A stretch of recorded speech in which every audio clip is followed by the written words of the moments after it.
Graça e paz, amada igreja. Amém? Ô glória. Queridos, tem uma palavra para compartilhar com vocês. 2 Timóteo 3, versículo 1.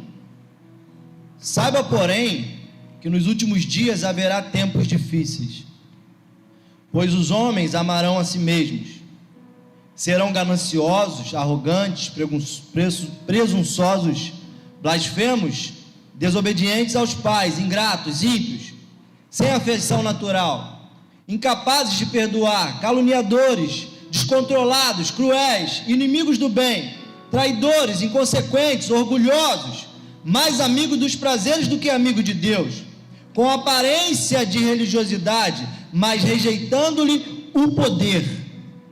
Afasta-te também desses, porque dentre eles estão os que se intrometem pelas casas e conquistam mulheres tolas, carregadas de pecados, dominados por várias paixões, que estão sempre aprendendo, mas nunca podem chegar ao pleno conhecimento da verdade.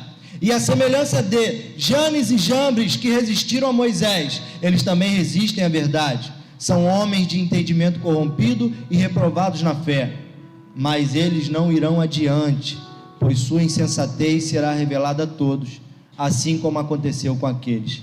Curva tua cabeça para uma palavra de oração. Senhor nosso Deus, nosso Pai, o tema da mensagem de hoje é últimos dias. E foi uma palavra que tem me cortado o coração. Falar de últimos dias nessa geração é complicado. Falar de últimos dias é difícil. O pastor Simbal cantou o último louvor aqui com sua esposa Jéssica, e é o louvor que eu já pediria para cantar no final da mensagem, que fala um pouco sobre isso, sobre a volta de Cristo, sobre uma palavra que tem se perdido dos nossos lábios: Maranata, vem Jesus. E por que é difícil falar dos últimos dias? Porque a gente tem vivido, de certa forma, uma vida boa. De certa forma, temos vivido uma vida boa. Temos um queijo, prato, para colocar num pãozinho de manhã. Temos bastante shopping para ir. Temos um certo conforto. Conversava com a irmã Graça na quarta-feira e ela falava sobre sua neta. A dificuldade da época dela não foi a mesma dificuldade da minha época, e muito menos a dificuldade dessa geração atual. Eu lembro que eu nunca passei fome, graças a Deus, mas nunca tive tanta fartura como eu tenho hoje, de poder escolher o que vai comer, inclusive no final do mês.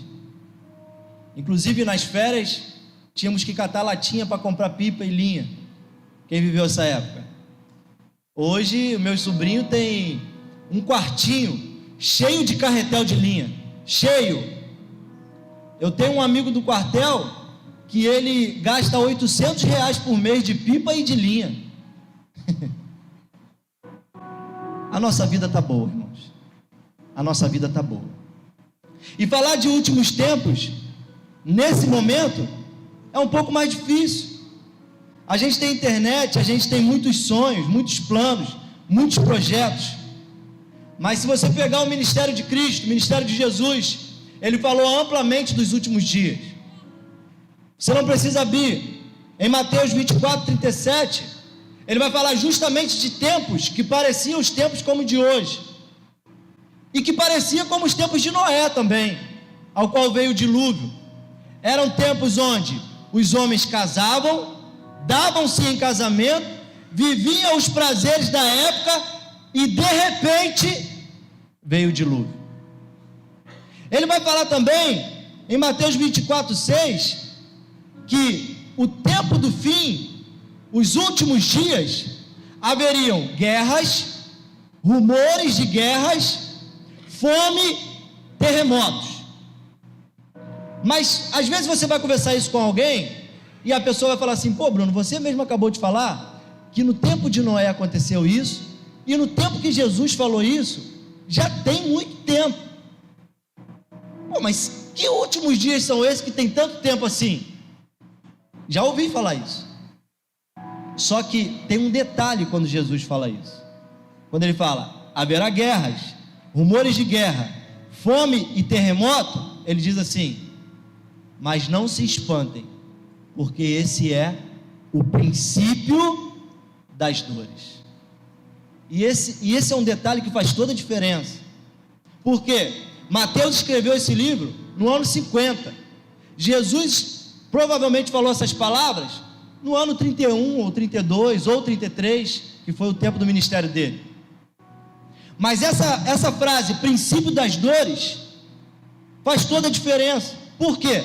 Porque Jesus compara os últimos dias, que vai desde a vinda dele até quando ele voltar, a gravidez de uma mulher. Princípio das dores, ele compara essa gravidez. E quando você que é mãe, você que é pai também sabe disso, uma gravidez, ela primeiro começa nas ideias. Um jovem se casa com a sua esposa e tem a ideia de que um dia será pai. Então, vê se não parece com o reino de Deus. Jesus falou que o reino de Deus é como uma semente. A gravidez, ela surge no teu coração, no teu pensamento, no teu desejo. Mas depois é plantada uma semente. E essa semente, quando ela é plantada, ninguém vê. Com 1 mês de gravidez, ninguém vê que a mulher está grávida. Às vezes com 2 meses ninguém vê. Alguns com 3 ou 4 meses não vê. Mas depois começa a aparecer o quê? Os sinais. Os sinais se tornam mais evidentes. E depois que os sinais se tornam evidentes, você tem a certeza que tem um filho ali dentro. Mas o filho ainda não nasceu. Mas Jesus fala que o princípio das dores é comparado às contrações de uma mulher. Quantas são mães aqui? Sabe que naquele processo da contração, o que acontece com as contrações? Elas vão aumentando em grau e em intensidade. E quanto mais elas aumentam em grau e em intensidade, você pode saber, daqui a pouco o bebê vai estar nos seus braços. Então, quando Jesus compara o reino de Deus, os últimos dias, com os princípios das dores, você pode me falar: Bruno, já tem muito tempo isso. Mas quando ele aumenta em grau e em intensidade, pode saber que ele está próximo, ele está às portas, daqui a pouco está chegando. E quando você vê, como lemos aqui em Timóteo, nos últimos dias, mais homens serão amantes de si mesmos, mais guerras acontecem, o intervalo das guerras diminui, os sinais estão aparecendo em maior grau e em maior intensidade. Esses são realmente os últimos dias. E eu quero refletir contigo aqui, que a gente consegue entender esses sinais. Às vezes a gente se faz de bobo, mas a gente consegue entender. Em Mateus 16, você também não precisa abrir. Os fariseus, eles pediram um sinal para Jesus. E Jesus falou assim para eles: ora, quando o dia está meio nublado, vocês falam assim: amanhã vai dar chuva. Mas quando, trazendo para a nossa cultura, quando o céu está estrelado e a cigarra canta, o que vai vir amanhã? O sol. Jesus fala assim para eles.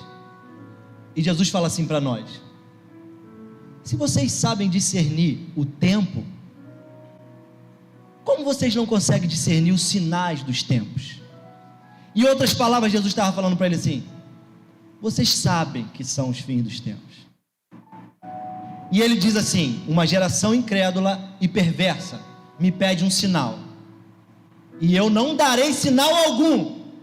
Jesus fala que não dará sinal algum, mas ele fala assim: a não ser o sinal do profeta Jonas. Jesus é tão bondoso com a gente, que mesmo quando ele fala que não vai dar, ele dá, porque ele fala que vai dar o sinal do profeta Jonas. E qual foi o sinal do profeta Jonas? Ficou 3 dias na barriga do peixe, e depois ele saiu da barriga do peixe. Ou seja, eu ficarei 3 dias morto, mas ressuscitarei, e um dia eu voltarei, porque esses são os últimos dias. E eu quero tratar com você aqui na perspectiva das 3 personagens que aparecem nesse texto aqui. Em Timóteo 3 são 3 personagens que aparecem aqui. A primeira delas é o apóstolo Paulo. O apóstolo Paulo é quem está escrevendo a carta. O apóstolo Paulo é aquele que um dia foi perseguidor, foi contrário, foi avesso à vontade de Jesus. E hoje ele está aqui como escritor dessa carta, como pastor desse jovem Timóteo, como alguém que está levando o evangelho. O apóstolo Paulo, ele está preso e ele representa o exemplo de pessoas que deram a sua vida pelo evangelho. Se você pegar a vida de Paulo, muitos hoje diriam que ele seria inadequado para o ministério, porque a gente vê hoje o ministério é quem bomba, né? Quem se dá bem, quem cresce. E Paulo, pelo contrário, sofreu muitas prisões, sofreu, mas ele representa o exemplo de quem deu a sua vida. Ele representa a vida do que o pastor Álvaro falou aqui na sexta-feira, daqueles que vieram antes da gente pregando o evangelho. Então, olhando para a vida de Paulo, olhando para a vida dos pastores, do pastor Álvaro, dos outros pastores que vieram antes dele, do bispo Roberto, do bispo Walter, nós temos que olhar para essa figura com gratidão, porque foram homens que destrincharam um caminho para que eu e você pudéssemos estar aqui hoje ouvindo essa palavra. Bruno, por que você está falando isso? Porque nos últimos dias, as doutrinas dos últimos dias, se você nunca falou, você já ouviu alguém falando mal de pastores, alguém falando mal de ministro do evangelho. Ah, Bruno, mas tem ministro do evangelho, tem pastores que dão mau testemunho? Tem, assim como tem advogados ruins, assim como tem professores ruins, assim como tem pedreiros ruins, né, Flávio? Não tem pedreiro ruim? O Flávio não é um deles, mas tem pedreiro ruim, o cara que pega metade do teu dinheiro e depois vai embora. Tem, todas as áreas tem. Mas uma marca dos últimos dias é que as pessoas a qual estão escritas aqui em Timóteo 3, elas tentarão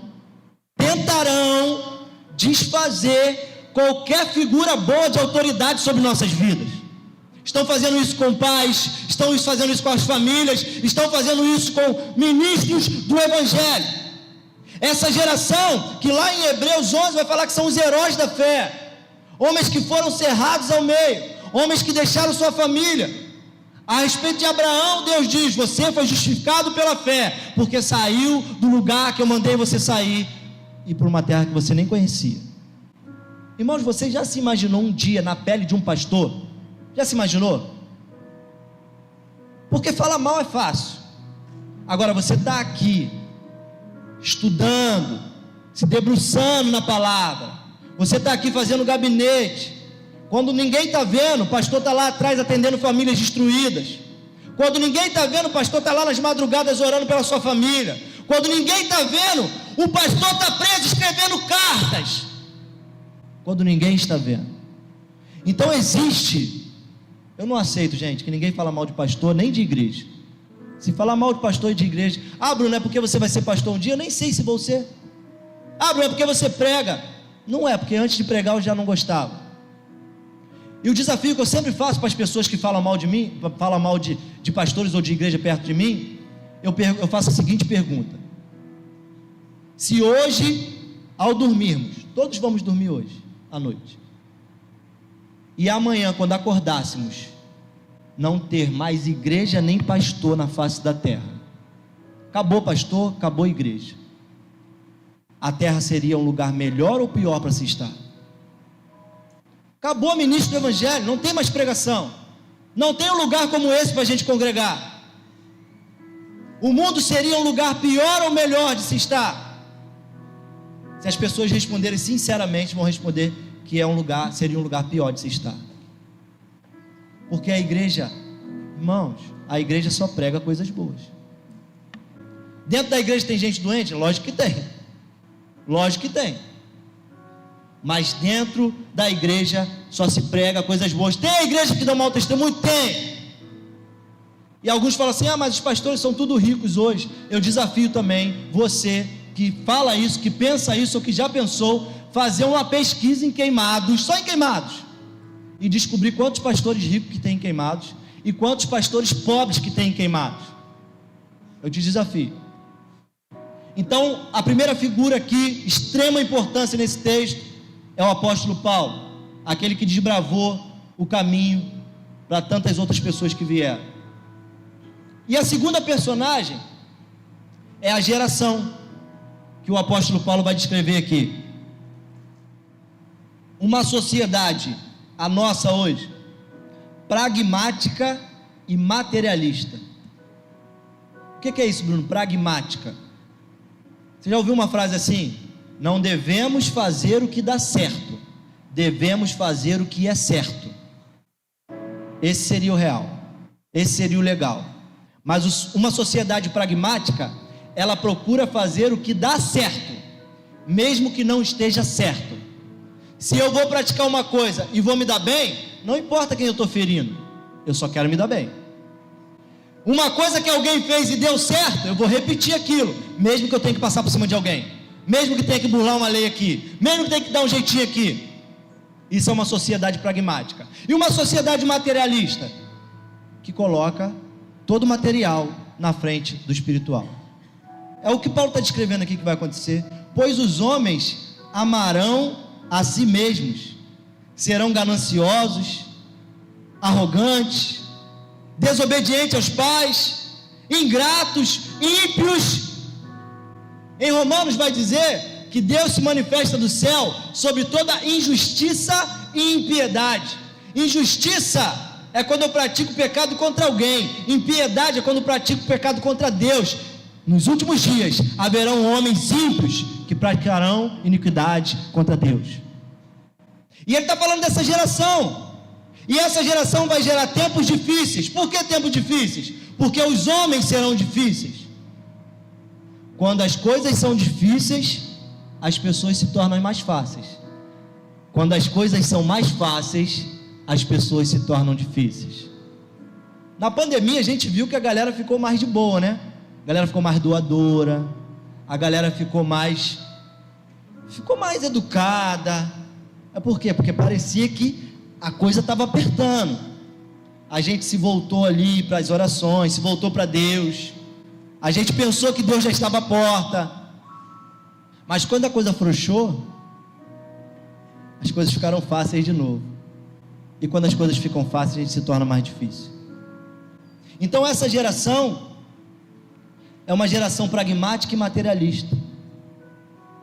Mas o versículo 9 diz assim, ó: mas eles não irão adiante, pois sua insensatez será revelada a todos, assim como aconteceu com aqueles.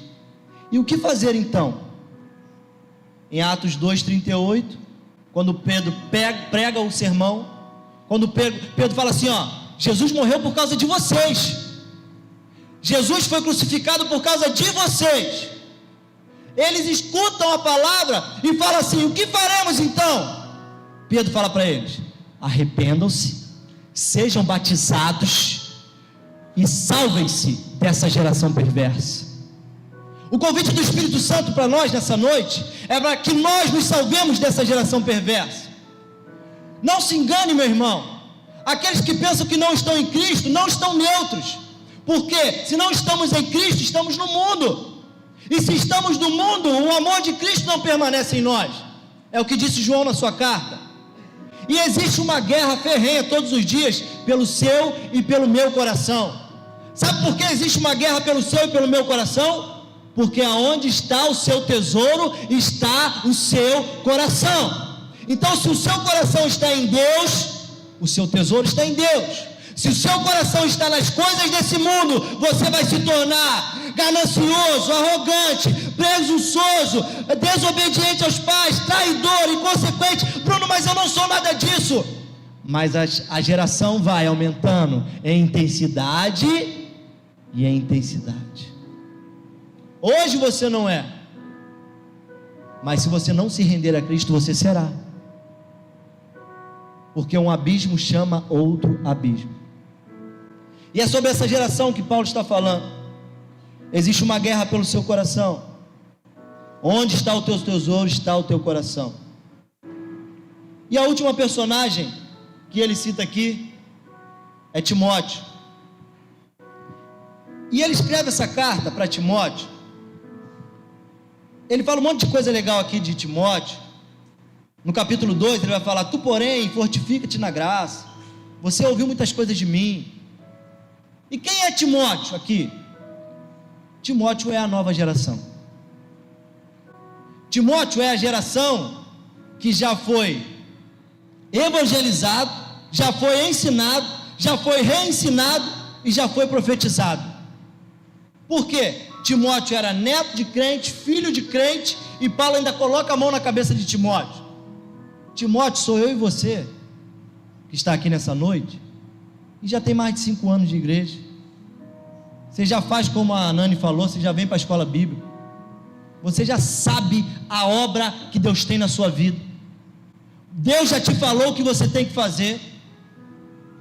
Teu propósito você já conhece, teu chamado você já conhece, a tua vocação que você já conhece. O teu propósito é glorificar a Deus, o teu chamado é falar de Deus, a tua vocação é fazer isso com a habilidade que Deus te deu, com o talento que Deus te deu. Então Paulo está falando assim: ei Timóteo, sabe porém uma coisa, que nos últimos dias os tempos serão difíceis.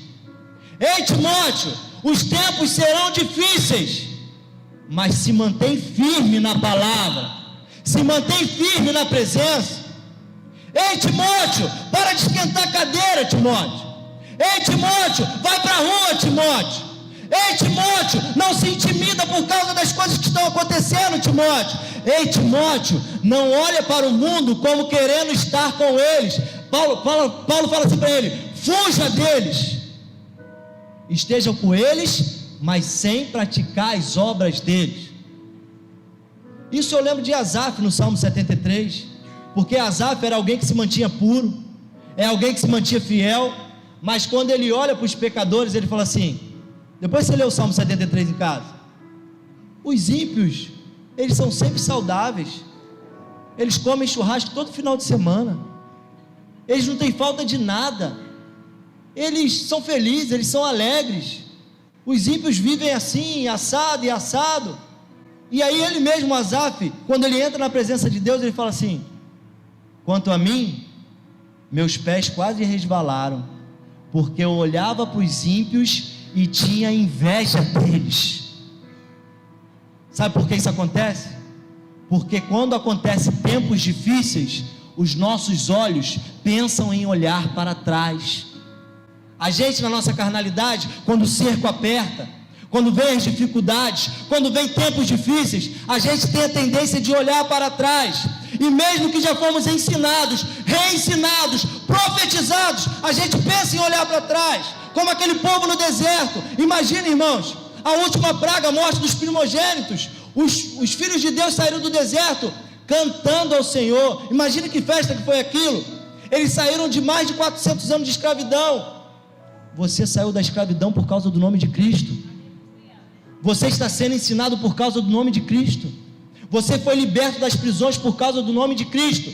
Mas quando aquele povo chega e não tem água para beber, não, antes disso, quando eles chegam diante do mar, ele vira para a tipificação de Jesus, Moisés, e fala assim: foi para morrer nesse mar que tu me tirou de lá?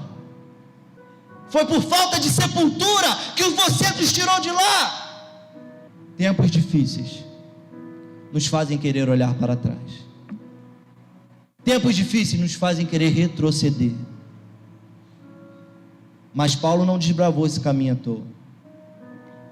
Jesus não está nos mostrando na palavra dele os últimos dias à toa. Ele está falando para cada um de nós aqui: não retrocedam. Ele está falando para cada um de nós aqui: se você estiver nas obras que está relacionadas aqui em Timóteo 3, arrependa-se.